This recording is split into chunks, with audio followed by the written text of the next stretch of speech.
الحمد لله الذي أرسل رسوله بالهدى ودين الحق ليظهره على الدين كله ولو كره الكافرون. أشهد أن لا إله إلا الله وحده لا شريك له، وأشهد أن سيدنا محمدا عبده ورسوله. اللهم صل وسلم وبارك على سيدنا محمد وعلى آله وأصحابه أجمعين، أما بعد.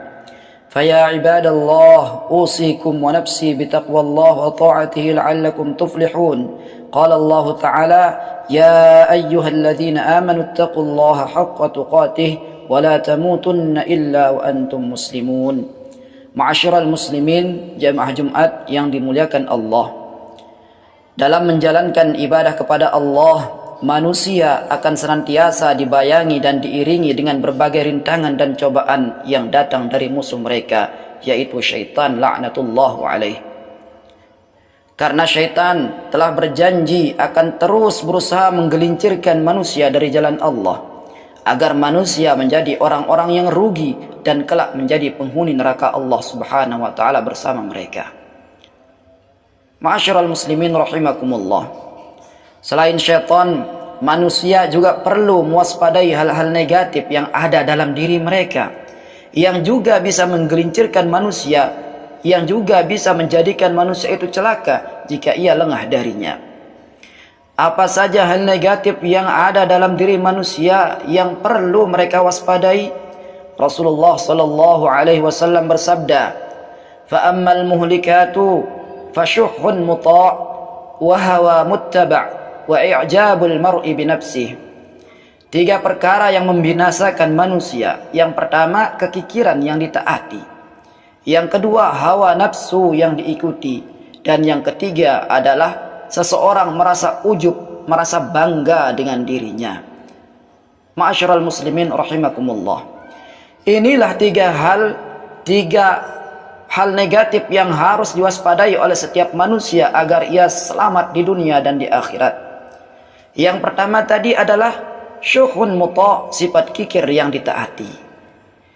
Kikir atau pelit merupakan penyakit hati yang timbul dari kecintaan yang sangat kepada dunia. Orang yang kikir berbagi, kikir berinfak kepada orang-orang yang membutuhkan, sejatinya adalah mereka orang-orang yang tidak beriman kepada Allah Subhanahu wa taala. Karena ia berpikir, jika ia berbagi, jika ia memberikan hartanya, maka hartanya akan berkurang habis. Padahal Allah Subhanahu wa taala dan Rasulnya menjanjikan sebaliknya. Rasulullah sallallahu alaihi wasallam bersabda, "Ma naqasat sadaqatun min malin." Tidaklah berkurang harta yang disedekahkan oleh seseorang.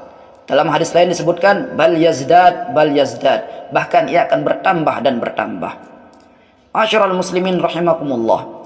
Inilah janji Allah dan Rasulnya, bahwa orang yang gemar berbagi, orang yang senang bersedekah, maka pasti Allah akan memberikan ganti yang lebih baik darinya.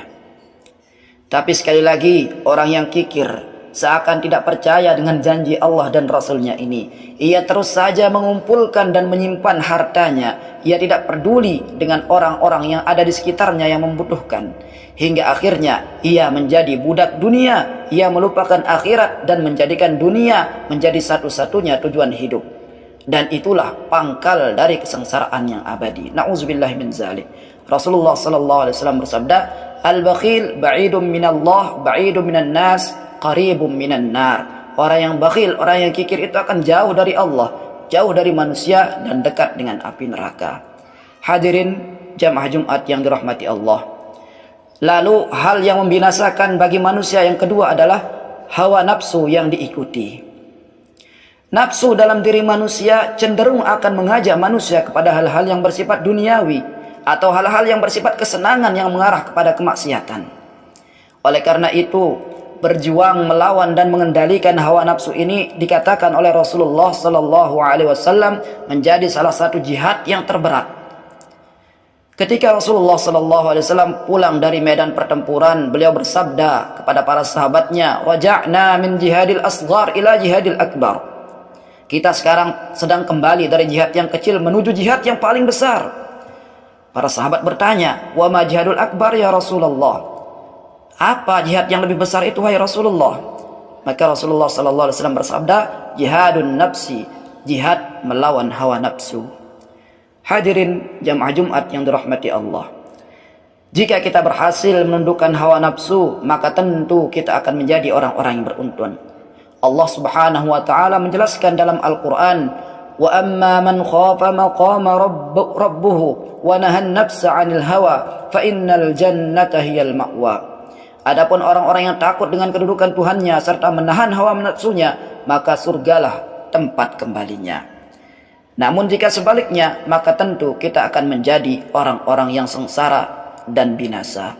Ma'asyiral muslimin rahimakumullah, maka satu-satunya cara agar kita tidak terperangkap oleh hawa nafsu ini adalah dengan memohon pertolongan kepada Allah dan senantiasa berusaha melawan bisikan-bisikannya yang mengarah kepada kemaksiatan. Hadirin sidang Jumat yang dirahmati Allah. Lalu hal yang ketiga yang bisa membinasakan manusia adalah ujub atau membanggakan diri sendiri.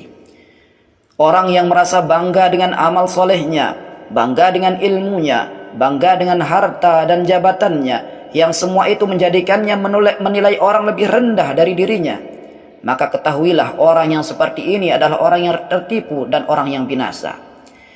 Jika seorang bangga kepada dirinya dengan banyak amal solehnya, maka rasa bangganya itu, rasa ujubnya itu akan menghapus pahala-pahala amal solehnya. Rasulullah sallallahu alaihi wasallam bersabda, "Lau lam takunu tuznibuna khashitu alaikum ma huwa akbaru min zalika al-ujub." Kalaulah kalian tidak berbuat dosa, maka aku khawatir kalian ditimpa dengan perkara yang lebih berat dari dosa itu, yaitu rasa bangga dengan banyaknya ibadah.